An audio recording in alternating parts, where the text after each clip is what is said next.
샬롬 샬롬 샬롬 샬롬 샬롬 샬롬 내니 두려워 말아라 나의 아들 나의 딸아 안심하라 샬롬 샬롬 샬롬 샬롬 샬롬 샬롬 나의 평안을 주노라 세상과는 다른 평안 두려워 마라 샬롬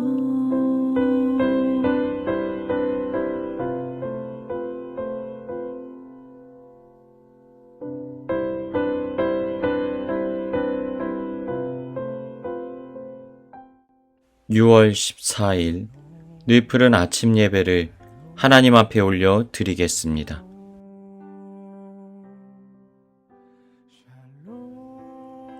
오늘 본문 고린도전서 8장은 고린도 교회 안에 일어난 문제를 수습해 나가는 바울의 권면의 메시지를 담고 있습니다.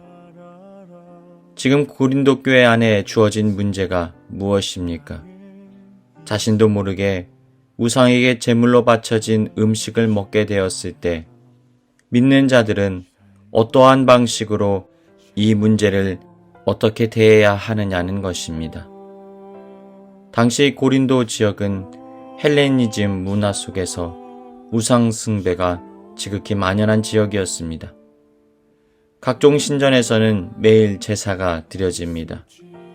그리고 이들은 제사를 하고 남은 음식을 시장에 내다 팔았습니다. 그러다 보니 시장에 풀린 음식의 출처가 불분명합니다. 만약 누군가가 시장에 고기를 사 먹게 되면 혹시 내가 이방 신의 제사에 드려진 제물을 먹은 것이 아닌가 하는 불편한 감정이 드는 성도들이 점차 늘어나게 되었던 것입니다. 그런데 이러한 문제가 교회 안에서 점차 공론화되어집니다. 그리고는 두 진영으로 갈라져 크게 분쟁을 하게 되었습니다. 이방 제사 음식을 먹는 문제를 놓고 교회가 둘로 갈라졌던 것입니다. 거리낌 없기 위해서 아예 시장에서 판매되는 고기를 먹지 않으려는 부류가 생겨납니다. 반대로 그리스도의 보혈로 거듭난 자들에게 있어서는 우상 제물을 먹는 행위는 아무런 문제가 없기에 괜찮다고 여기는 부류도 생겨났습니다. 그런데 이 둘은 출처를 알 수 없는 고기를 대하는 태도에서 서로의 신앙 상태를 지적하고 평가하기 시작했습니다. 결국 이로 인하여서 교회는 크게 진통을 겪게 되었습니다. 서로가 삶을 함께 나눌 수 없는 지경에 이르고 말았던 것입니다.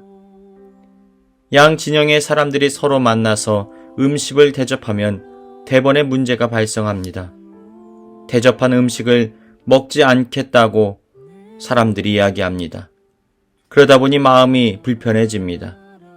반대로 이 출처가 불분명한 음식을 억지로 먹도록 권유하는 상황도 일어나게 됩니다. 이로 인하여서 서로 간의 갈등이 점점점 커져만 갔던 것입니다. 이러한 상황 속에서 바울은 문제를 해결하기 위하여서 이 편지를 기록합니다. 먼저 1절부터 8절은 우상 제물의 식사 문제는 그 자체로는 선도 아니고 악도 아니지만 그것을 사고 먹고 대하는 사람의 판단에 따라서 선과 악의 문제가 될 수 있는 애매한 영역이라고 말합니다. 회색지대라는 것이지요. 무엇이 옳고 무엇이 그른지에 대한 판단 자체가 쉽지 않다는 것입니다. 그렇기에 논쟁적으로는 문제를 풀어나갈 수 없다라고 말합니다. 8절 음식은 우리가 하나님 앞에 내세우지 못하나니 우리가 먹지 않는다고 해서 더 못 사는 것도 아니고 먹는다고 해서 더 잘 사는 것도 아니니라. 그 대신 이제 바울은 9절부터 13절에서 다른 접근을 하고 있습니다. 양쪽 진영에서 신앙이 더 성숙하고 인격이 높은 사람이 나와 다른 사람들의 그 삶의 태도를 품어주라는 것입니다. 약한 자들의 수준에 맞추어 주어서 그들이 충격을 받거나 믿음의 길에서 이탈하지 않도록 도우라는 것입니다. 바로 여기에서 그리스도인들이 가져야 하는 자유함과 절제의 미덕이 드러나야 한다라고 권면하고 있는 것입니다. 9절 그런즉 너희 자유가 믿음이 약한 자들에게 걸려 넘어지게 하는 것이 되지 않도록 조심하라. 사랑하는 여러분, 때로는 우리가 옳고 그름을 판단하기 어렵고 갈등이 심화되는 신앙의 영역, 삶의 자리가 있을 수 있습니다. 그럴 때 우리는 바울의 권면을 기억해야 합니다.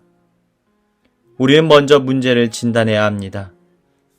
우리가 판단하기 난해한 문제들이 간혹 찾아옵니다. 문제를 다루는 사람에 따라서 시각이 달라지는 여러 가지 문제들도 있습니다. 어떤 특정 개인이 갖고 있는 가치와 철학에 따라서 때로는 선도 되고 때로는 악도 되는 문제들이 있다라는 것이지요. 아디아포라라고 불리는 이러한 난해한 문제들을 우리가 접하게 되었을 때 우리는 무엇을 해야 됩니까? 먼저 판단을 중지해야 합니다. 그리고 이 문제를 놓고 서로 논쟁하거나 평가하거나 비난하는 일을 멈추어야 합니다. 그리고 난 후에 문제 자체를 다루기보다는 문제를 품고 있는 사람들에게 시선을 두어야만 합니다.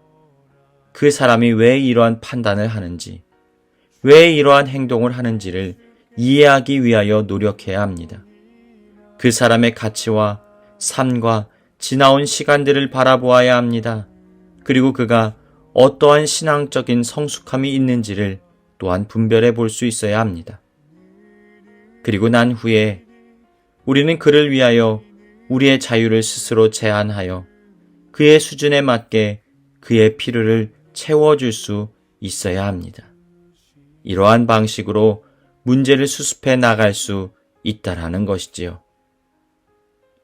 12절부터 13절 이같이 너희가 형제에게 죄를 지어 그 약한 양심을 상하게 하는 것이 곧 그리스도에게 죄를 짓는 것이니라. 그러므로 만일 음식이 내 형제를 실족하게 한다면 나는 영원히 고기를 먹지 아니하여 내 형제를 실족하지 않게 하리라. 성경이 말하는 옳고 그름의 문제가 아니라면 서로를 싸매고 분열과 다툼이 일어나지 않도록 하는데 온 힘을 쏟아야 한다는 것입니다. 연약한 지체가 넘어지게 하는 행위, 그것은 그리스도께 죄를 짓는 행위입니다. 그래서 우리는 이제 본질을 회복해야 됩니다. 하나님께서 우리에게 가르치신 것, 예수 그리스도께서 우리에게 나타내신 것, 본질은 바로 사랑입니다. 우리는 사랑 안에서 이 모든 것들을 행해야 합니다. 1절부터 3절 우상의 제물에 대하여는 우리가 다 지식이 있는 줄을 아나 지식은 교만하게 하며 사랑은 덕을 세우나니 만일 누구든지 무엇을 아는 줄로 생각하면 아직도 마땅히 알 것을 알지 못하는 것이요. 또 누구든지 하나님을 사랑하면 그 사람은 하나님도 알아주시느니라. 사랑하는 여러분, 사랑을 실천하는 것 결코 쉬운 일은 아닙니다. 그러나 그 사랑은 하나님께서 아시고 하나님께서 기뻐하시는 일입니다. 누군가를 향하여 사랑을 흘려보낼 때 결과물이 없다고, 누군가가 알아주지 않는다고 낙담하거나 실망하지 마십시오. 주님은 이미 여러분의 마음을 받으셨습니다. 다른 사람을 배려하고 다른 사람을 새로나가는 사랑을 실천하시길 주님의 이름으로 축원합니다.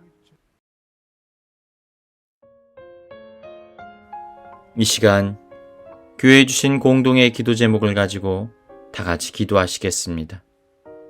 첫 번째로 하나님께서 우리에게 주신 거룩한 이름 그리스도인 교회로서 그 이름에 걸맞는 삶을 살게 하여 주옵소서. 우리의 정체성을 깨트리고 무너지게 만들려는 사탄의 공격으로부터 우리의 믿음과 신앙을 지키고 승리하게 하여 주옵소서. 질병으로 고통당하는 지체들 가운데 주님의 위로와 치료의 역사가 임하게 하여 주옵소서. 전쟁으로 고통당하는 우크라이나 가운데 주님의 위로와 평화가 임하게 하여 주옵소서. 다 같이 기도하시겠습니다. 주 예수의 은혜를 입어 내 슬픔이 없어지리 내 이웃을 늘 사랑하여 너 받은 것 거저주라 주 예수께 조용히 나가 내 마음을 쏟아놓으라 늘은 미리 보시는 주님 그 은혜를 베푸시리 주 예수를 친구로 삼아 늘 내 옆에 모시어라 그 영원한 생명샘 물에 내 마른 목 죽이어라